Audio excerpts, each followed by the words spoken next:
about law enforcement issues at the federal level, some of the challenges that we're facing, some potential legislation, as we move forward over the next years and months, or months and years, as it relates to law enforcement. So with that, I'm going to turn it over to Sheriff Rutherford and let him talk about the work we did this morning. Sheriff?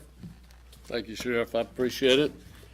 Thank all of you for being here this morning, and I want to thank all the sheriffs and our FOP rep for being here as well, to have a little round table discussion about law enforcement at the national, state, and local level, and how particularly the George Floyd Justice Act, H.R. 1280, could actually impact on local, state and local law enforcement.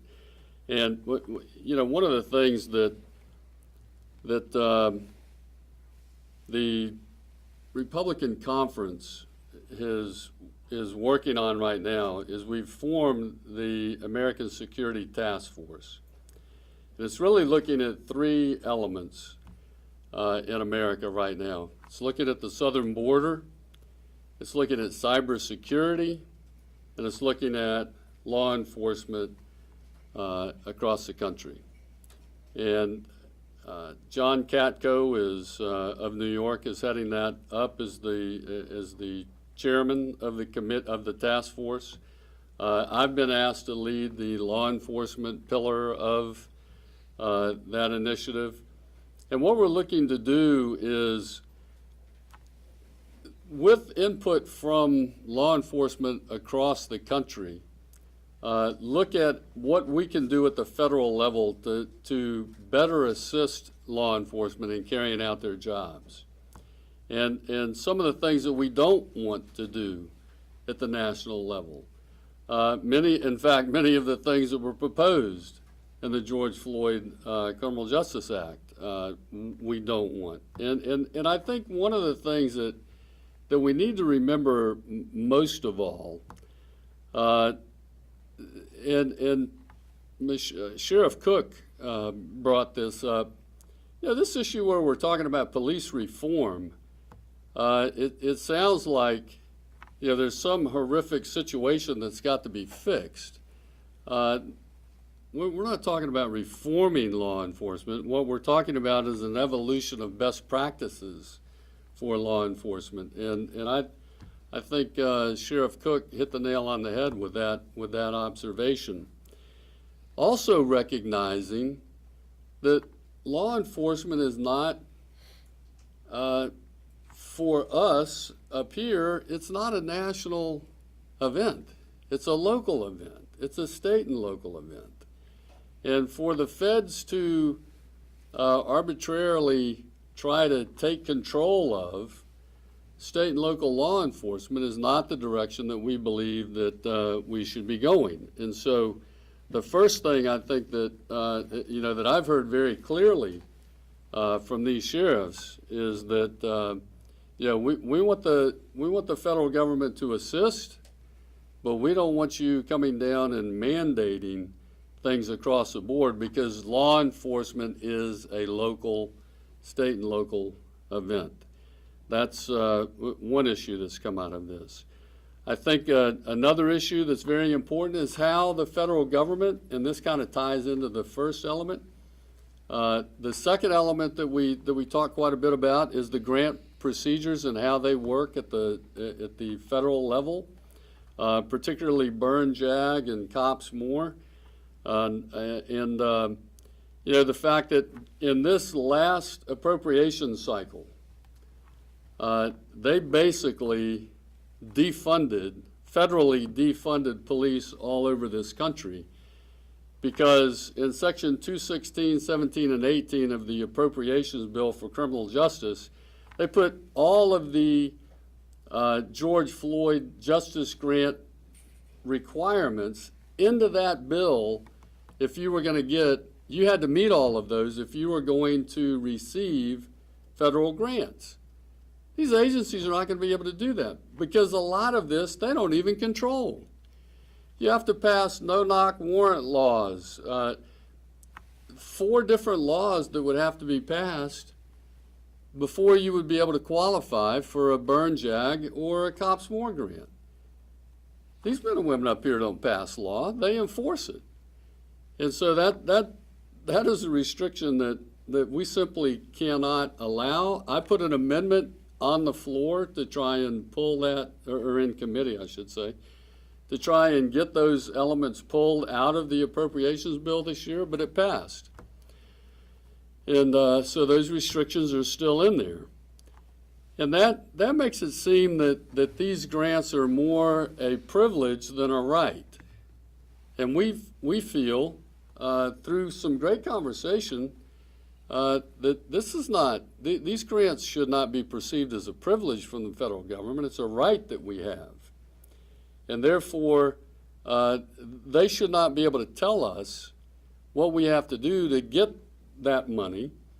And one of the opportunities that we talked about is possibly having state grants that the grants that would go directly to the state instead of the individual law enforcement agency. And then it would be dispersed out to the law enforcement agencies on an officer per capita basis, similar to what we used to do with our Criminal Justice Training Trust Fund at the Training Academy. And so that's something that we're going to be looking at. All 67 sheriffs could then have impact on where that money goes and how it goes. But the key is those dollars we feel are a right, not a privilege. Another issue that came up and at the next one of these kind of roundtables we're going to have across the country, I think we decided that we need to start inviting the state attorneys and district attorneys into these meetings as well, because they have a tremendous impact, obviously, on the criminal justice system. And even though they are not in the George Floyd Criminal Justice Reform Act, we should have them at the table. Finally, I will close with two items. We also think that the accreditation issue is incredibly important. That was even included in President Trump's executive order. What we do not believe, though, is that the Attorney General of the United States should be the deciding arbiter of criminal justice standards throughout the United States. Again, going back to the concept that law enforcement is a state and local function, and that the states should have their own accreditation process. Certainly, this agency, Mike has continued with the CALIA accreditation, the ACA accreditation, and the NCCHC accreditation. So we believe in the accreditation process, but we don't believe that the federal government should be running it and deciding what those standards would be. And then finally, I'll close with this. The national narrative on qualified immunity has been so misreported. We think it's important that national agencies like CALIA, major county sheriffs, major city chiefs, and others start talking about really what is qualified immunity. What's being described by those who say you can't sue a police officer, that's not qualified immunity, that would be sovereign immunity. What officers have is qualified immunity. You sue the officer, and then qualified immunity may or may not be applied to that particular suit. So, first of all, it occurs after the officer's already been sued. A judge looks at the fact patterns in that case, and he says, well, under qualified, can this officer qualify for immunity in this case? How does he qualify? 3 ways. Number 1, he follows the law. Number 2, he follows his agency's policy. And number 3, he does exactly as he was trained to do by his agency. That's kind of what we all call going by the book. So if the officer steps into that gap between the good people of this community and the bad guys that are trying to harm them, they know if I go in there and I do it by the book, I follow the law, I follow my policy, I follow my training, I don't have to worry about my family's financial future from civil litigation. So a judge looks at that fact pattern and he says the officer followed the law, followed his policy, followed his training. Officer, you were removed from this civil litigation. Now, the agency can still be sued. You can still say, well, the agency's policy is bad. The agency's training is bad. And if they can prove those, those shortcomings in court, then they have potential, litigation that they can win. And so I want to close by thanking all of the members here. I'm going to go back to Washington, D.C. We're going to take this information, compile it with some other groups that we're doing, kind of focus groups, if you will, the same way here, and come up with some good, what I believe will be some good legislation that will come down from the federal level that can actually help state and local law enforcement instead of putting undue burden upon them. So with that, I'll throw it open. Anybody else want to comment? Or Well said, Sheriff. Yeah, thank you. Thank you, thank you. Absolutely appreciate it. Questions? Congressman, what would the tangible impacts be? Pardon me? What would the actual impacts be for the citizens here? Obviously, we know what it would do to the sheriff's offices, to the administrators, to the people up there behind you, but what would it mean, in your opinion, to the residents that law enforcement serves here? Yeah, great question. Look, I think what this could do is actually help increase community trust in our local law enforcement. They would know that we are exercising best practices. They would see law enforcement really as Chief Cook, going back to the old days, Sheriff Cook. As she said, she would see us they would see us in the process of evolution of best practices. And I think that's critical. Your community wants to know. They want to know not that you're never going to have a problem, but then when you have one, you fix it and you're better because of it and you move on. And that is what I think you'll see out of this. To the assembled sheriffs, is any of this that the congressman brought forward a surprise, a concern? Had you been already discussing this with federal lawmakers? So I can chime in, thanks, Sheriff. So these are topics that we discuss a lot at the state level at the Florida Sheriff's Association, but it's great to have a representative in D.C. Like Sheriff Rutherford, who can bring these ideas, these fresh ideas. He comes down, has a roundtable with us, takes it right back to his committee that he's working on, and we can have some impact and some say into those conversations that happen in D.C. So I think we would all agree it's important to have that, to be able to have that voice, and we appreciate Sheriff Rutherford for doing that. But were you for us. aware prior to his arrival that there were concerns about this federal? Oh, absolutely. It's been a topic of conversation for months and months. So absolutely, yeah. Yeah, in fact, I would highlight the fact that these were items that they brought up. These weren't necessarily my items. These were their items. Sure. Anybody else? What about a citizen review board? Would that help a process like this with the community policing and kind of bridging that gap that we've talked about so many times before? Yeah, so, we've talked about this a lot locally, and I know you've heard these conversations. We have a process here that we believe obviously is transparent. We follow the law, we follow policy, and typically what you see in a board, a civilian review board, you see this around the country, are decisions based on emotion, sometimes based on politics.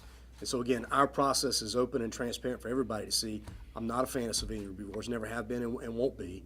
Evidentiary based. Yeah, absolutely. Facts and evidence is how these cases need to be determined and adjudicated, and that's what we do. And again, that process is open for everybody to see. So, at the end of the day, I think there are a lot of conversations to be had with the community. Again, as to steal Sheriff Cook's line again, we need to be evolving in our best practices, and we are. We continue to do that, and I think bringing the community in and letting them see that is an important piece of the work moving forward for sure. Why do you think the evolution of best practices is so important? Well, like any profession, I think you've got to continue to improve. I think if you're not getting better, you're getting worse. There's no, you're not going to stay status quo very long. So, and I think all these sheriffs would agree I mean, we're constantly looking at that in our own agencies, and through the Florida Sheriff's Association, looking at it at the state level, national sheriffs. I mean, everybody's having those conversations. I think what we haven't done for years is let the community see those conversations and talk about that with the community. So, back to, this is not a broken system that needs to be broken down and completely rebuilt. I mean, we need to tell the community, hey, here's where we are, and here's what we're working on now. And it's a constant evolution of those best practices. Again, but we need to let the community see that more consistently. What response, if any, have you gotten from the public? On These conversations that you're having? Yeah, we get great feedback from the community. I'm sure all the other sheriffs do in their communities as well. We have constant conversations. We do here, and again, it's you see that around the state, constant conversation with the community about all these issues. And I think if anything's come out of this in the last couple of years, it's driving more conversation with the community. And look, we can always improve in a lot of areas, that included. And so we're going to continue to focus on that and do that work. Yes, go ahead. Sure. Vic, you asked about citizen review boards, and so typically people think of citizens review boards as a group of citizens who look at a specific incident, right, a specific encounter with law enforcement, and those specific encounters have to be evaluated on facts and evidence. I think the idea of not federalizing law enforcement or law enforcement standards and keeping it at the local level allows citizens the opportunity on a day-to-day basis through SHADCOs at the Sheriff's Office here in Jacksonville or Sheriff's Net in Clay County. When we meet with our citizens, they tell us what level of service they expect from local law enforcement, and we're able to deliver that every day. If you start defining in DC what local law enforcement should look like, you really have taken the power away of the community who talks to their local law enforcement and defines what level of policing they want. So what you're saying, Sheriff Cook, is it's different in Bradford County, St. Johns County, Duval County, Nassau County, Clay County, from what you might see up in DC or New York or Chicago. Absolutely. I've worked for 3 different agencies, and every community for every agency I've worked for has defined their level of expectation of what kind of service they want. That's local community policing. Now, and I want to differentiate that between the Citizens Review Board, which really is going to be would look at specific incidents. And what you don't want when you're looking at critical incidents is emotion or political agenda. You want facts and evidence. And so, that has to be left to the professionals who have education and experience in looking at fact and evidence. Whereas the citizens, through everyday conversation or through, Sheriff's Net or SHADCO can come in and tell us what they expect from us. Because right now, if we had national police standards and a local citizen didn't like the level of service they were getting from the Clay County Sheriff's Office, they have to contact somebody in DC who would turn around and tell me, well, I don't want to take that away from our local citizens. They need to be able to pick up the phone or show up to a local meeting and going, this is what I expect from your law enforcement. This is what I expect from my law enforcement.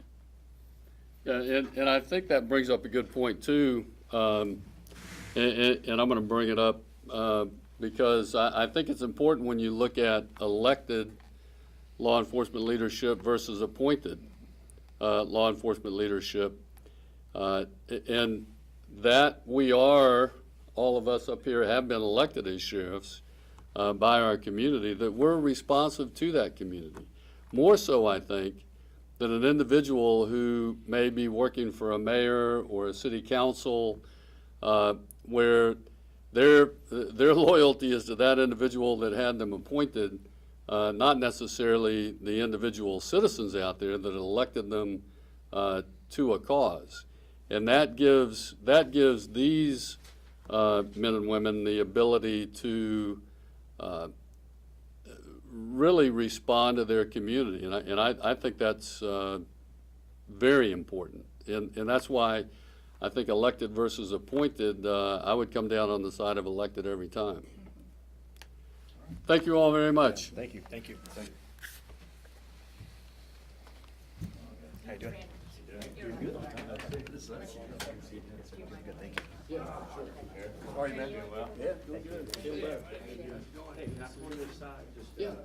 Well, I was, my wife and I were stuck on it. Yeah, it's good to see you. We also had a child, 25 5 years old, got it from a coworker. He got. My wife and I just took a sugar. I'm not saying it's not, I have written down in place. So I donated 2 for insurance.